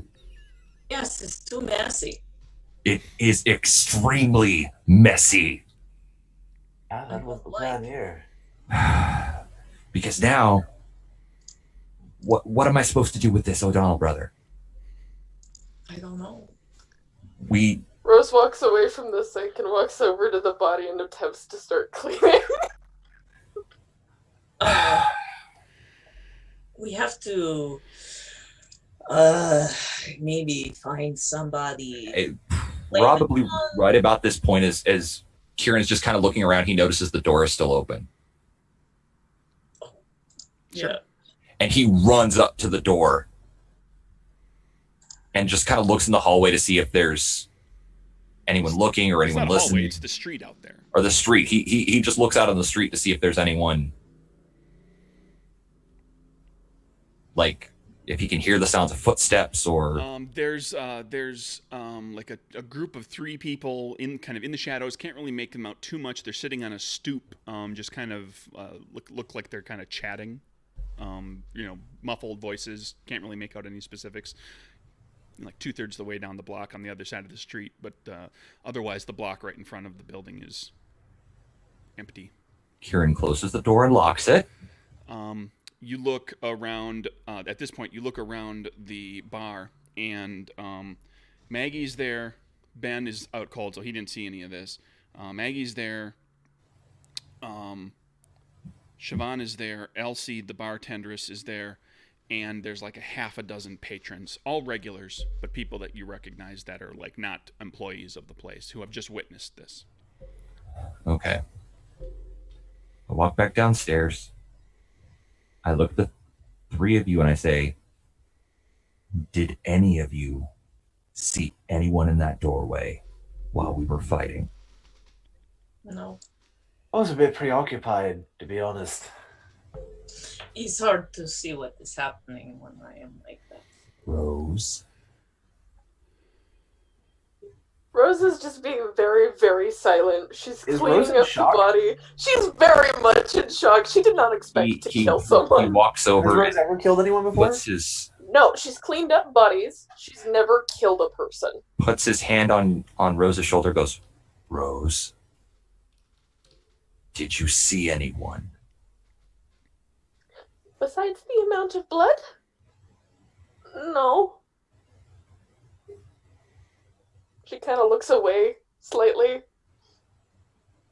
Rose, I need you to make eye contact with me. I need you to tell me if you saw anyone or anything. It's very, very important.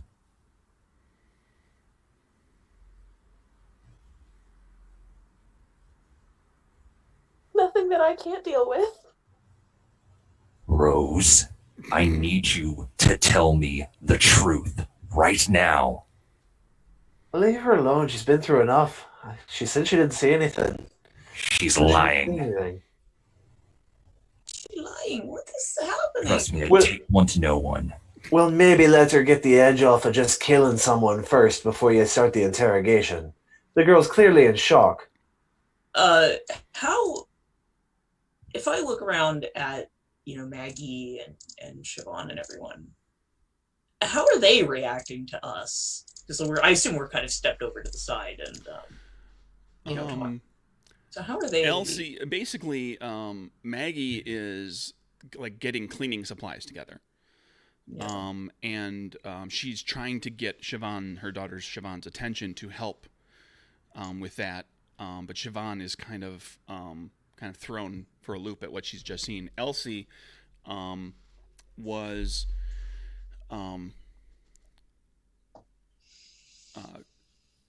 when you came in, she was kind of cowering a little bit back behind the bar. Elsie has actually, like, you don't see her. She's like, you have to go look and you see that she's kind of sat down behind the bar, and she's kind of just flipping out in her own way.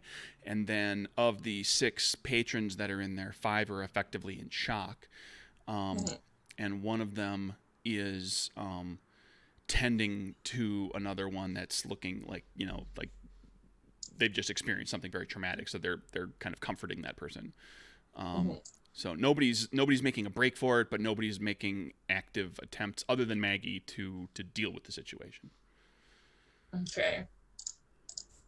But no one seems to be reacting to us demonstrating powers and things like that. Oh, well, that's all part of the trauma. That's all part of the craziness that they've just experienced. What are they like? Do they look wary of us? Do they look?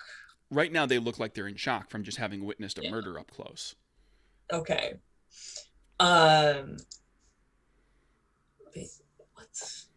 Actually, let me rephrase that. They're all regulars. They have witnessed a murder committed by a woman who doesn't seem like that type of person at all. Yeah. Rose has very carefully crafted personas that she presents to people. Yeah. Rose takes this time to throw up. She is very, very shook to the point where she is now physically ill. Maggie, we're gonna need an extra bucket. What? Kieran is going to walk over to Maggie. Maggie, what do I do with him? Well, you get him out of here, that's what you do. She looks over to Ollie. Ollie, bring that new car of yours around. I'm not talking about the dead man. What do I do with him? We're going to get rid of both of them, aren't we? I don't suppose we have any choice. Is Maggie saying this out loud? Well, she's, We are hushed whispers. hushed whispers in your Very little corner of the yeah. bar, not amongst the patrons. So I think Can Ollie you're hear Maggie. this? Would you Yeah. like to? Yeah, we haven't established exactly where everybody's standing, but if you want to be in on this conversation, you can be over there in that corner of the bar room. I kind of want to be in on this conversation. Sure. Ollie's gonna pipe in when he hears her talk about getting rid of the other one. Say, hold on a minute here. I've spilled my fair share of blood, but I'm not for taking life just for kicks to keep ourselves clean here. And he's gonna look over at Kieran. You've got some powers on you, right? Yes. You get people to do what you want them to do. Maybe Yes. you get this one to leave town. Tell him he wants to move out west. Send him to California or something. Long way away. Get him out of here. We don't have to kill him. Yes, maybe he can join church or something. Or we make him think it was someone else. Yeah, Yes. but how long does that stick before he figures it out? And also maybe That depends on how well we can manipulate things. okay, but what we do about witness? Well, I mean, all these people in here, all the witnesses. I can take care of all of them. Okay. I don't want to, but I can. Maggie pipes in and says, everyone who's here right now is a regular. I can't say for sure that they'd all keep a secret, but I'm reasonably certain that they would. Okay. I mean, this place isn't supposed to exist. As And far as the laws she say. describes how, because you guys kind of came in the middle of everything. She describes how everything began too. Like all these people witnessed these two come in and just start accosting people. Ben tried to intervene. They pummeled him into the floorboards almost immediately. They threatened, they broke bottles. They wielded them like knives. They threatened people. Like they were trying to legitimately instill a significant amount of fear in everybody, so that people in the bar would be. Somebody in the bar would break and tell them where they could find you. So I mean, it wasn't just a friendly little tussle in a bar. They came in threatening severe harm.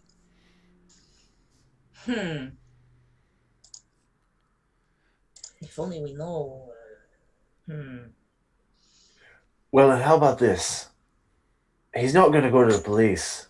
The racket they were involved in, and the fact that they're here to begin with, he's not going to go to the cops. I mean, the worst he could have is bring some more folks back to us and we have another round of this. Well, are they attached to other gang?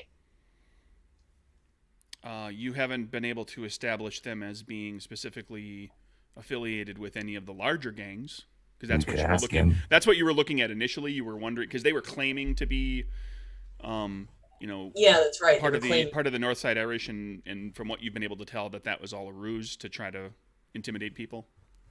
I just, if they have friend, they come back with friend, right? So, Well, these boys are thick, but they've come at us twice, and we've turned them away both times, and this time they've taken severe losses. How thick are they going to be to keep coming at us? Rose is gonna now turn to Kieran and say, Kieran, I think they're gonna come back again.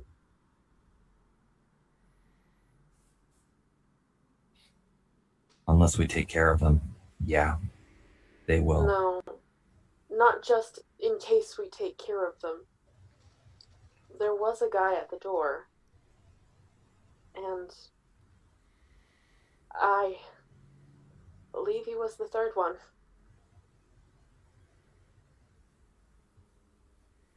Okay, then. They have other brother? Yeah, this is news to all of you. Just to remind everybody. Third what? Third Rose, one, yes. Rose knew that that these were actually triplets. That Rose. I did tell Kieran. oh you Yeah. did? How So I just hear them like, third what? how long have you known about the third brother? Have Just you now did you figure this out, or No, I told you.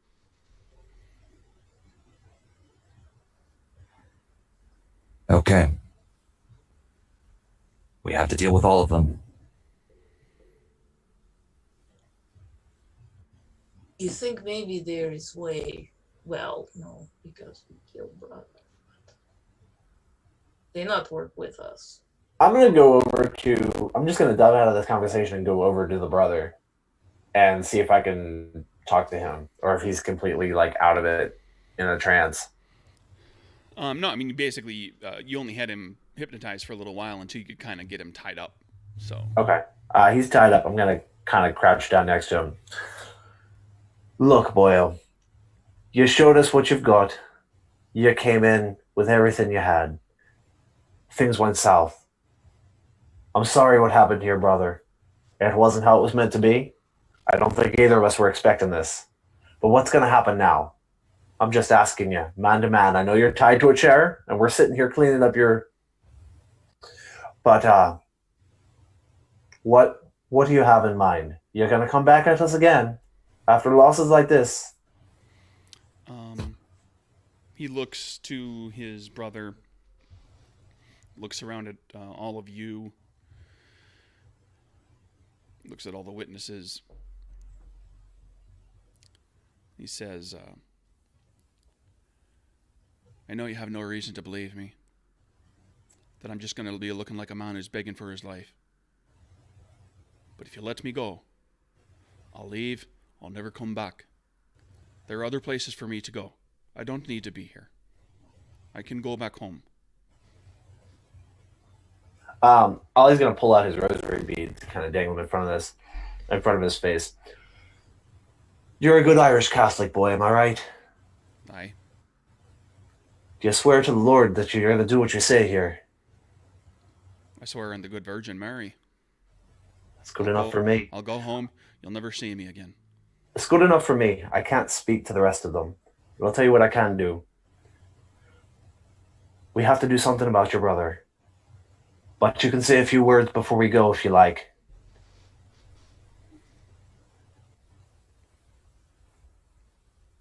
I'll say my prayers tonight if I'm still around. I'm going to turn to the rest of the group. Well, you heard him. What do you say? Here, let's do this. You were kind of the one directly engaged with him. Give me perception insight. Okay. I do not have insight, and I have a 1 perception, so this will be interesting. Well, you got Moxie. I do have Moxie. Ace of Spades, though. Well, That'll yeah, do there it. you go. He seems to be on the up and up. He's not lying to you. I'm going to do this while I'm thinking about it here. Everybody, for that encounter, get some Moxie. And what's his brother going to do? I'm going to give Rose 1 for the first kill. That's a good question. I'm going to turn back to the guy in the chair. It seems you have another brother that we didn't know about. Do you have any idea what his plans are?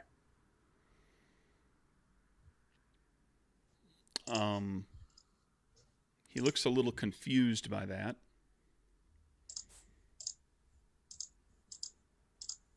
It says, You're not going to say anything? well, no, he's thinking, like he's Okay. puzzling something through in his head. And he says, well, I can't speak for him. I'm just being honest with you. What do you think he'll do? I'm going to hold up my hand. Well, your mother suffered enough today, and so have you, losing one brother and her losing a son. I would hate to have her lose another one. Maybe you should have some words with him. I don't want to spill any more blood. I can do what I can. But he's his own man. Okay. Well, you've seen we're more than capable here of handling ourselves. But That's the truth. I'm gonna trust you on this. If they'll let me, I'm gonna cut you loose right now. Is that okay with you all? I'll go. You'll never see me again. I believe. Aaron?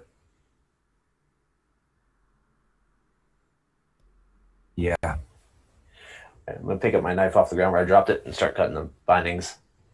And then I stab. Oh, no. And we've had enough of that tonight. Yeah. We had quite enough rows. Little Rose has her thorns. You let him go. He takes, he kind of gets up from the chair, takes a couple of steps warily, kind of, backing up, waiting, because he's like clearly waiting for you guys to just murder him. And he starts kind of backing toward the door. He gets to the door, he opens the door, and he bolts and he disappears into the night. Rose takes the time to speak up to everyone and says, for the rest of the time, the rest of the week, I don't care. You will all refer to me as Thorn. And I will not be in this bar until the week is ended. It's not that I don't like you or that I don't care for you all, because I do. It's because I made a mistake, and I need some time to think about what I did. Okay? Okay. I'll give her like a little pat on the shoulder. That's the extent of her like emotional capacity. Ollie's actually going to give her a full-on hug because he's killed enough people. He knows what she's going through. He's going to give her a full-on hug, and when he lets go, he's actually going to shove the rosary beads in her hand and say to her quietly, "May you find some peace. Wherever you may find it." Alright. Karen walks over and gives her a hug and whispers in her ear, "If you need anything, let us know." Kieran and Ollie visibly feel her trembling. Very much so from the hug. I feel like Ollie kind of felt that after she stabbed the guy and he pulled her off. Like, you've been in shock the whole time, right? Yeah, she's been in very, very much shock. So much shock that she has no idea what to do besides clean up the blood that's on the floor and package the body so it doesn't create more blood. Okay, so we going to maybe get rid of body. Karen, you fancy another drive?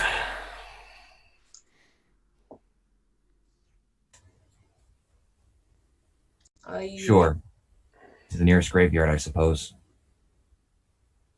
He deserves a proper burial at some point. He does.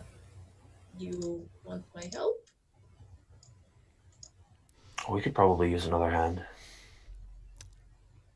I'm sure we can find a gravedigger somewhere who, for a few dollars, won't ask too many questions. Mm. We could go to the church. The priest would probably be happy to take care of him, give him his last rites, and give him a proper burial. Okay.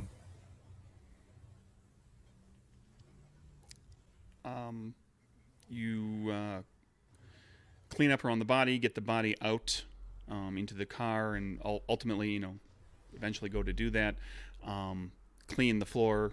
It's the bar room is all wooden, hardwood floors. So it takes a little bit of time to kind of sop up the blood and scrub out the floorboards. The three of you go to take the body to the church and basically do a. This is something that it happens where the body gets dumped and the clergy does take care of it, and the person ends up basically being buried unless somebody comes and claims the body. The person ends up being buried in like what the equivalent of Potter's Row, which is they're given just a very rudimentary wooden cross to mark a grave. If Kieran pays, would he be able to get like a proper headstone for this guy? He could, sure. I feel like we would actually Kieran go in. pays for a headstone. Okay. Yeah, I feel like we would actually go in and talk to the priest. Oh yeah. So Not really tell him exactly what went on, but explain that something happened to this man. This is who he is. We know his name. okay. A proper Right. Catholic burial. And so you go move on that process, and back at the bar, Maggie has a good talk with all of the patrons, and she seems satisfied that no one's going to talk about what happened here. It's unfortunate what happened. You get the distinct impression that they all feel it's unfortunate what happened, but they also, felt very like their lives were in danger before the group of you arrived, and it could have gone much more. It could have been much worse. And in kind of Rose cleaning up, doing what it is you know how to do so well, and cleaning up after bodies. Body's out, the blood's sopped up, you're scrubbing out the floorboards, and there's one board that has a knot in it that has the knot has stained a bit with the blood, and no matter how hard you scrub at that knot, there's a touch of blood still there. And that's where I'm going to end today's session. Little Lady Macbeth madness there. Yeah. Maybe she'll start getting the whole under the floorboards thing. There you go. Damn spot. Telltale heart. Very Ooh, I like carefully. that. Too bad this isn't a horror game. We'd have the ghost of the ghost of Seamus would be underneath. Yeah, we're not running noir yet. So that's it, everybody. That's session number 5. For the next session, I would like all of you to level your characters up. Woo! I would like for you to let me know what you're doing with that level. You'll gain 2 advancement points, and you can spend those in a variety of ways. I've already spoken with one of you about future plans. Just you're free to do what you want. Just give me a heads up before the next session, just so that I kind of know going into the game what the plan is going to be, and we'll have a little bit of, like we've been doing, a little bit of downtime discussion about like what's the next steps now, because you're on your way to building a gang, and this is effectively the end of chapter 1 of the story, which is to say, there were a lot of hooks and things and all sorts of disparate things that happened.